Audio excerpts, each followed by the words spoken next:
그렇게까지 절대적으로 믿고 계시는 루시아라는 여자.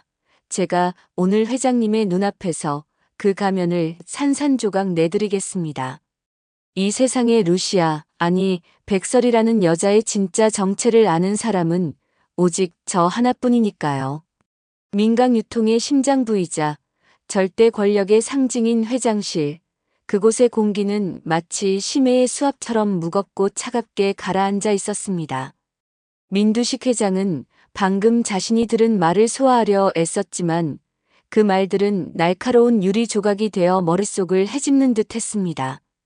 바로 몇 분 전까지만 해도 자신의 숨소리 하나에 임원 전체가 긴장하고 자신의 결정에 토를 다는 것조차 금기시되던 이 신성한 공간에서 일개 부하 직원인 김선재가 감히 자신의 사람을, 그것도 자신이 직접 낙점한 후계자를 정면으로 부정하고 있었습니다. 민두식 회장은 친딸인 민경채를 일개 사원으로 강등시키는 초강수를 두면서까지 백설이를 사장 자리에 앉히기 위한 모든 준비를 완벽하게 마친 참이었습니다. 내일 아침 임원들에게 공표할 임명장의 잉크까지 말라있는 이 시점에 김선재가 나타나 거대한 댐에 바늘구멍을 내려 하고 있었습니다. 회장님. 김선재의 목소리는 낮게 깔려 있었지만 그 안에 담긴 결의는 불에 달군 강철처럼 단단하고 뜨거웠습니다. 그는 민두식 회장의 얼음 같은 시선을 피하지 않고 똑바로 마주했습니다. 임원들에게 루시아 정, 아니 백설이를 차기 사장으로 임명하겠다는 공지를 부디 조금만, 아주 조금만 늦춰주십시오. 제가 회장님께 드리는 마지막 충언입니다. 그 순간 민두식 회장의 눈빛이 번뜩였습니다. 그는 최고급 가죽 의자에 깊숙이 파묻혔던 몸을 천천히 일으켜 세웠습니다. 수십 년간 피비린내 나는 재계를 호령하며 살아남은 자의 묵직한 권위가 살기가 되어 김선재의 온몸을 짓눌렀습니다. 마치 거대한 뱀 앞에 선 개구리처럼 평범한 사람이라면 숨조차 제대로 쉬지 못할 압박감이었습니다. 민두식 회장은 경멸이 뚝뚝 묻어나는 시선으로 김선재의 머리부터 발끝까지를 벌레 보듯 훑어보았습니다. 자네가 지금 대체 뭔데 내 앞에서 이래라 저래라 하는 건가? 여기가 어디라고 감히 그런 망발을 입에 담아. 민두식 회장의 목소리는 마치 녹슨 쇳덩이를 긁는 것처럼 거칠고 신경질적이었습니다. 그의 언성은 회장실 전체를 뒤흔들 만큼 우렁찼습니다. 여긴 내 회사고 저 여자는 내 사람이야. 모든 결정은 내가 해. 자네는 그저 내가 내린 결정에 복종하고 따르면 되는 개일 뿐이란 말이다. 더 이상 이 일로 왈가왈부하지 말게. 앞으로도 내 회사에서 주는 월급으로 밥 벌어먹고 싶으면 쥐 죽은 듯이 시키는 일이나 하란 말이야. 면도날처럼 날카로운 경고가 서슬 퍼렇게 회장실 안을 메아리쳤지만 김선재는 조금도 물러서지 않았습니다. 오히려 그의 두 눈은 답답함과 결기로 인해 더욱 강렬하게 타올랐습니다. 김선재의 얼굴에 순간 절망과도 비슷한 답답함이 스쳐 지나갔습니다. 눈앞에 이 완고하고 오만한 노인을 과연 어떻게 설득해야 할지 눈앞이 캄캄했습니다. 하지만 여기서 포기할 수는 없었습니다. 그는 이내 깊게 숨을 들이마셨다가 내쉬며 흐트러졌던 표정을 다시 차분하게 다잡았습니다. 그리고 오히려 더 공손하게 허리를 숙이며 입을 열었습니다.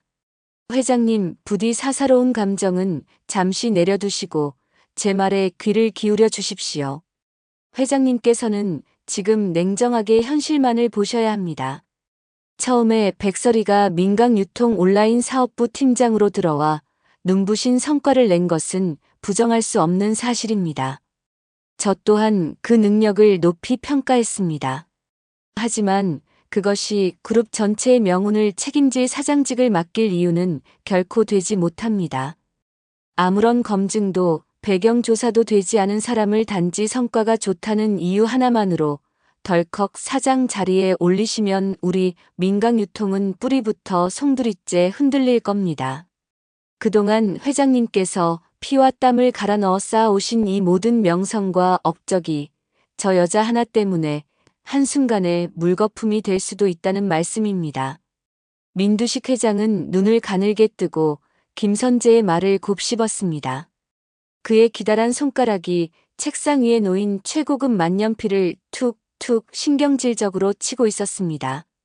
김선재의 말이 그의 심기를 극도로 불편하게 건드린 것은 분명했지만 동시에 무시할 수 없는 예리함으로 그의 마음속 가장 불안한 구석을 찌르고 있기도 했습니다. 마침내 책상을 치던 그의 손이 멈추었습니다. 만년필이 그의 손에서 미끄러져 육중한 원목 책상 위를 구르다 톡 하는 날카로운 소리와 함께 바닥으로 떨어졌습니다. 그 작은 소리에 방 안의 공기는 더욱 차갑게 얼어붙는 듯 했습니다. 자네 말이 아주 틀린 건 아니지. 민두식 회장이 나지막이 중얼거렸습니다. 그 목소리에는 여전히 분노가 서려 있었지만 그 밑바닥에는 미세한 흔들림이 섞여 있었습니다. 김선재는 바로 그 찰나의 틈을 놓치지 않았습니다. 그는 망설임 없이 한 발자국 앞으로 나서며 전보다 조금 더 힘있는 목소리로 말을 이어갔습니다. 회장님, 저는 루시아, 아니 백설이라는 그 사람을 절대로 믿지 않습니다. 겉으로 보이는 모습은 화려하고 유능한 인재일지 몰라도 제가 본 그 속은 텅 비어 있습니다. 사람을 이끌고 조직을 아우르는 리더의 눈빛이 아닙니다. 오히려 무언가를 필사적으로 감추려는 자의 불안하고 탐욕스러운 눈빛입니다. 그게 대체 무슨 말인가? 민두식 회장의 짙은 눈썹이 꿈틀거리며 의자 팔걸이를 부서져라 움켜쥐었습니다. 김선재는 목소리를 조금 낮추었지만 그 내용은 더욱 날카롭고 직설적이었습니다. 말씀드린 그대로입니다. 회장님께서는 지금 백설이라는 이름의 교활한 여우에게 단단히 홀려 계십니다. 제발 이성적으로 생각해 보십시오. 백설이가 민간 유통에 들어온 지 얼마나 되었습니까? 고작 1년 남짓입니다. 그것도 온라인 사업부라는 극히 한정된 부서의 팀장 자리였습니다. 그룹 전체의 미래를 짊어지고 나아가야 할 사장직은 그런 미미한 경력으로는 감히 감당할 수 없을 만큼 무겁고 막중한 자리입니다. 김선재는 잠시 숨을 골랐다가 민두식 회장의 가장 아픈 곳을 찌르는 말을 던졌습니다. 저는 도무지 이해가 되지 않습니다. 회장님께서 어째서 저 여자에게 그토록 집착하시는지 말입니다. 최근 회장님의 병세와 관련하여 다른 가족분들에게 크게 실망하시고 상처받으신 심정은 통감하고도 남습니다. 하지만 그렇다고 해서 어디서 굴러들어왔는지도 모르는 돌에게 집 안방을 통째로 내어주는 어리석은 결정을 내리셔서는 안 됩니다. 회장님, 제발 신중하셔야 합니다. 이것은 회장님 개인의 문제가 아니라 수천 명 직원의 생계가 걸린 일입니다. 민두식 회장의 얼굴에 짙은 불쾌함이 먹구름처럼 드리워졌습니다. 목구멍까지 차오르는 분노를 애써 억누르려는 듯 그의 입술이 파르르 떨렸습니다. 자식들에게 느낀 배신감이라는 가장 깊은 속내를 정면으로 후벼 파인 기분이었습니다. 자네, 또 백설이를 모함하려는 것인가? 이런 식으로 내 뒤에서 그 아이를 흔들려는 시도가 이번이 처음이 아니라는 것 내가 모를 줄 아나. 그만하고 썩 나가보게. 내 인내심이 바닥나기 전에. 하지만 김선재는 이번에야말로 절대로 물러설 수 없었습니다. 그는 당장이라도 무릎이라도 꿇을 것 같은 간절한 기세로 외쳤습니다. 회장님, 회장님께서도 누구보다 잘 아시지 않습니까? 사람 하나 잘못된 자리에 앉히면 수십 년간 공들여 쌓은 탑이 하루아침에 모래성처럼 무너진다는 것을요. 저는 그걸 제 두 눈으로 똑똑히 봤습니다. 몇 년 전 해외 지사에서 수십억 원의 손실을 내고 회사가 휘청거렸던 것도 전부 능력도 없는 무능한 아첨꾼을 책임자로 앉혔기 때문이 아니었습니까? 그때의 실수를 또다시 반복하시려는 겁니까? 김선재의 절규에 민두식 회장의 시선은 화라산처럼 매섭게 타올랐지만 그 깊은 곳에서는 걷잡을 수 없는 동요가 파도처럼 일렁이고 있었습니다. 김선재의 말은 듣기 거북했지만 뼈를 깎는 고통과 함께 새겨진 과거의 실패를 정확히 찌르고 있었기 때문입니다. 자신의 오만한 판단착오로 회사가 존폐의 기로에 섰던 기억이 끔찍한 악몽처럼 되살아났습니다. 이사회 앞에서 고개를 숙여야 했던 치욕, 등 뒤에서 수군거리던 임원들의 목소리, 자신을 비웃던 경쟁자들의 얼굴이 눈앞에 어른거렸습니다. 회장님, 저는 제 목숨과 남은 인생 전부를 걸고 다시 한번 말씀드립니다. 백설이는 결코 사장 자리에 앉힐 사람이 아닙니다. 그 여자가 어떤 사람인지, 어떤 추악하고 더러운 과거를 가지고 이 자리에 섰는지 제가 회장님께 낱낱이 증명해 보일 수 있습니다. 김선재의 단호한 선언에 민두식 회장의 눈빛이 지진이라도 난 듯 크게 흔들렸습니다. 김선재는 굳게 다물었던 입술을 천천히 열며 이 완고한 노인을 설득할 마지막 제안을 던졌습니다. 지금 당장은 제가 가진 모든 증거를 보여드릴 수 없습니다. 다만 회장님, 부디 성급한 결정을 거두어 주십시오. 임원들에게 보내려던 임명 공지를 미루는 것, 그거 하나만 약조해 주십시오. 그럼 머지않아 회장님께서도 직접 확인하시게 될 겁니다. 회장님께서 그토록 총애하시던 백설이라는 여자의 진짜 얼굴이 무엇인지 말입니다. 민두식 회장은 의자 깊숙이 등을 기댔습니다. 그의 이마 위로 깊은 주름이 겹겹이 드리워졌습니다. 그는 천천히 눈을 감았다 떴습니다. 김선재의 광기 어린 확신에 찬 눈빛과 자신의 뼈아픈 과거의 실패가 뒤섞여 머릿속은 지독한 혼란에 빠졌고 마음속에서는 정체 모를 두려움이 안개처럼 스멀스멀 피어오르고 있었습니다. 바로 그때 김선재가 이 모든 혼란을 잠재울 결정적인 한 수를 던졌습니다. 그럼 이건 어떻습니까? 사장직을 걸고 두 사람이 모든 임직원 앞에서 공정한 경합을 벌이는 겁니다.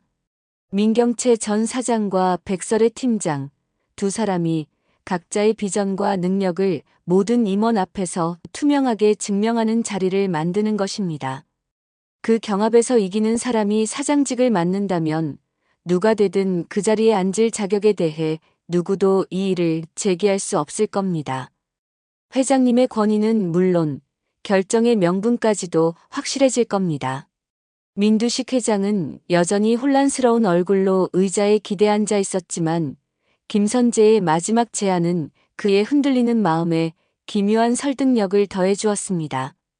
두 사람이 공개적인 경합을 벌여 사장 자리를 정한다면 임원들 앞에서 자신의 권위와 공정성을 동시에 증명할 수 있었습니다.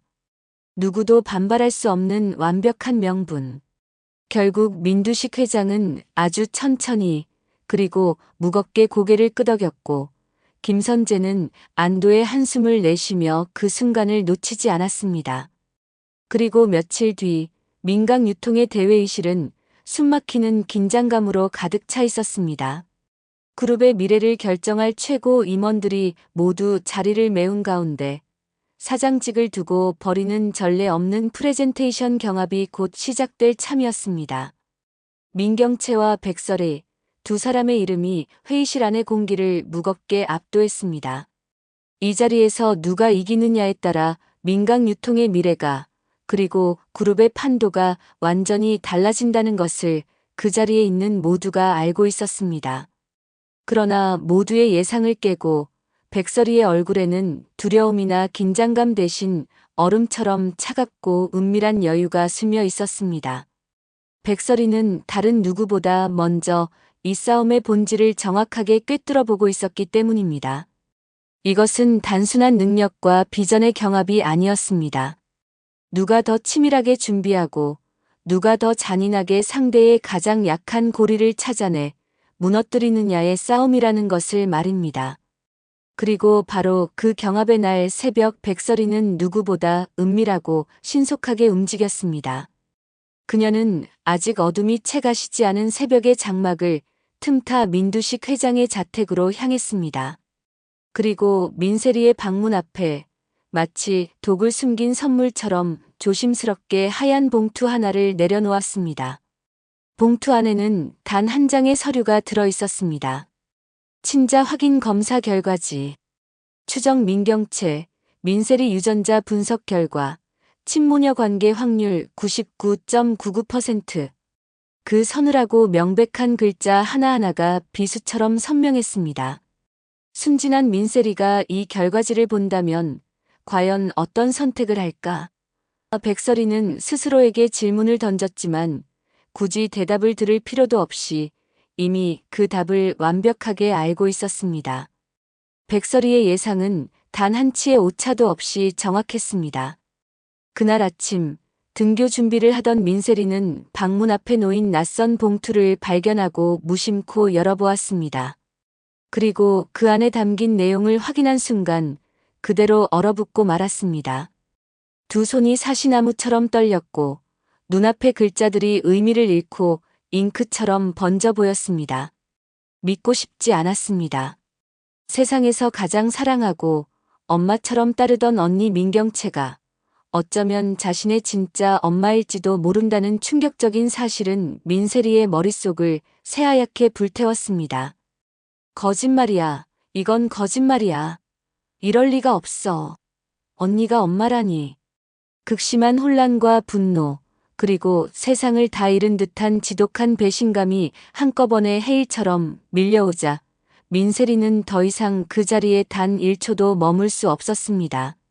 그녀는 신발도 제대로 신지 못한 채 맨발로 집을 뛰쳐나갔고 뒤따라 울리는 휴대폰의 전원마저 꺼버렸습니다.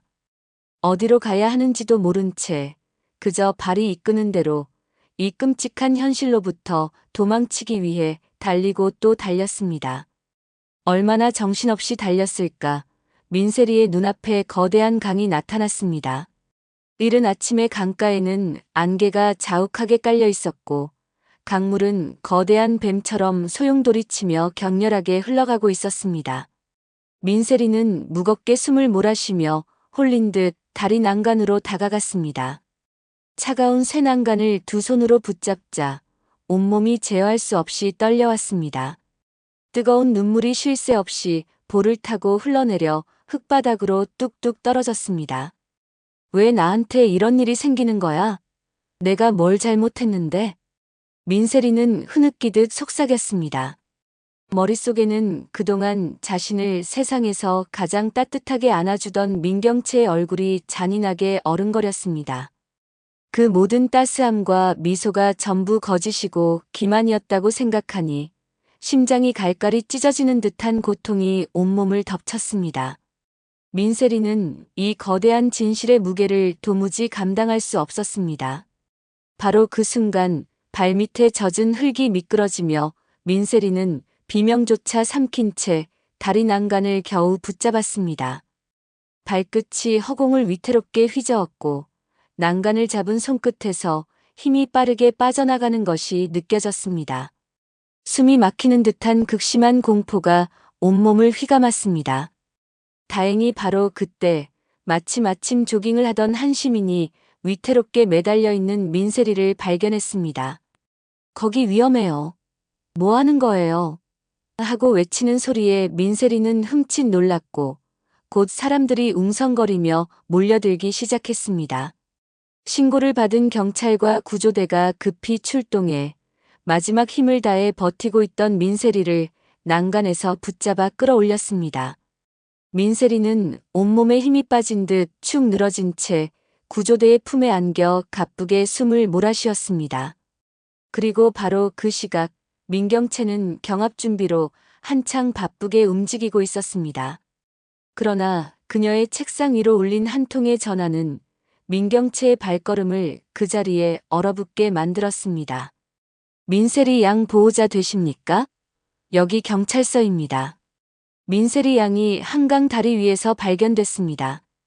아주 위험한 상황이었는데 다행히 시민의 신고로 무사히 구조됐습니다. 지금 병원으로 이송 중이니 보호자분께서는 빨리 와보셔야 할 것 같습니다. 순간 민경채의 손에서 굳게 쥐고 있던 프레젠테이션용 펜이 바닥으로 툭 하고 떨어졌습니다. 자신의 귀를 의심할 만큼 믿기 힘든 소식이었지만 동시에 민경채의 머릿속에는 본능적으로 경계심이 번졌습니다. 흉흉한 세상에 이런 식으로 전화를 걸어오는 보이스피싱 범죄일 수도 있었기 때문입니다. 민경채는 떨리는 손으로 곧장 전화를 끊고 거칠어진 숨을 고르며 공 실장의 번호를 눌렀습니다. 공 실장님, 세리한테 무슨 일 생긴 거예요? 방금 아주 이상한 전화를 받았어요. 세리가 다리에서 발견됐다고. 말도 안 되죠? 세리, 지금 집에 무사히 있죠? 그렇죠? 수화기 너머로 들려오는 공 실장의 목소리는 다급함과 당혹감, 그리고 슬픔으로 가득 차 있었습니다. 사모님 세리 아가씨, 지금 방에 없습니다. 그리고 세리 아가씨 방에서 아주 이상한 서류가 발견됐는데 유전자 검사 결과지입니다. 큰아가씨와 세리 아가씨의 유전자가 99.9% 일치한다는 내용이 적혀 있습니다. 그 말에 민경채의 심장이 쿵 하고 바닥으로 떨어져 산산조각 나는 것 같았습니다. 공 실장의 목소리가 절망적으로 계속 이어졌습니다. 아마도 세리 아가씨가 이걸 본 것 같습니다. 봉투가 아주 거칠게 찢겨져 있었습니다. 그래서 충격을 받고 집을 뛰쳐나간 게 아닐까 싶습니다. 사모님, 어서 경찰서에서 말한 병원으로 가보셔야 합니다. 순간 민경채의 눈앞이 아득하게 흐려졌습니다. 세리가 왜 집을 나갔는지, 왜 그토록 위험한 선택까지 하려 했는지, 그 모든 조각들이 한 번에 맞춰지는 듯 했습니다. 모든 것이 그 잔인한 결과지 때문일 거라는 끔찍한 확신이 들었습니다. 민경채는 두 손으로 얼굴을 감싸 쥐었습니다. 차갑게 떨리는 손가락 사이로 뜨거운 눈물이 하염없이 흘러내렸습니다. 목구멍에서 터져나오는 울음을 도저히 참을 수가 없었습니다. 세리야, 내 딸, 내 아가, 언젠가 너한테 꼭 말해주려고 했는데 아직은 때가 아니어서 너가 상처받을까봐. 엄마가 미안해. 엄마가 다 미안해. 민경채는 피눈물을 흘리며 가방을 움켜쥐고 자리에서 벌떡 일어났습니다. 눈가에 맺힌 눈물을 손등으로 거칠게 훔치며 그녀는 단 한순간의 망설임도 없이 회의실이 아닌 병원으로 향할 준비를 했습니다. 사장 자리, 회사, 아버지의 인정, 그 어떤 것도 지금 딸의 목숨보다 중요할 수는 없었습니다. 세리, 너까지 잃을 수는 없어. 호세 씨는 내가 지키지 못했지만 내 딸은, 내 딸만큼은 내가 반드시 지켜야 해. 한편 멀리서 이 모든 소식을 전해 듣고 있던 백설이는 자신의 사무실 창가에 서서 커튼을 살짝 젖혔습니다. 그녀의 눈가에는 얼음장같이 차가운 빛이 스쳤고 붉은 입술 끝이 미묘하게 비틀리며 올라갔습니다. 그래, 민경채. 모성애라는 게 세상에서 제일 강하지만 동시에 제일 어리석고 무서운 족쇄가 되기도 하지. 넌 절대 그 족쇄에서 벗어날 수 없을 거야. 드디어 운명의 경합 시간이 되었습니다. 회의실 안은 묘한 기대와 긴장감으로 술렁였습니다. 임원들은 모두 자리에 앉아 두 후보를 기다리고 있었습니다. 마이크와 대형 스크린 그리고 프레젠테이션 자료가 준비된 단상 위로 환한 스포트라이트가 비치고 있었습니다. 그러나 약속된 시간이 한참 지나도 민경채의 모습은 보이지 않았고 마침내 백설이만이 승리자의 미소를 지으며 당당한 걸음으로 단상 위에 올라섰습니다. 백설이는 그 순간 자신이 이미 이 잔인한 싸움의 최종 승자임을 확신했습니다. 민두식 회장의 신뢰를 얻기 위해 거짓된 모습을 연기했던 백설이. 김선재는 그녀의 실체를 폭로하고 회사를 지키기 위해 자신의 모든 것을 걸었습니다. 하지만 백설이는 가장 잔인하고 비열한 방법으로 민경채의 가장 약한 부분을 공격했고 결국 민경채는 딸을 지키기 위해 자신의 모든 것을 포기해야 하는 기로에 서게 되었습니다. 과연 민경채는 딸과 위태로운 회사 모두를 가질 수 있을까요? 그리고 백설이의 진실은 언제 세상에 드러나게 될까요? 시청해주셔서 감사합니다. 구독과 좋아요는 사랑입니다. 영상 제작에 큰 힘이 됩니다. 감사합니다.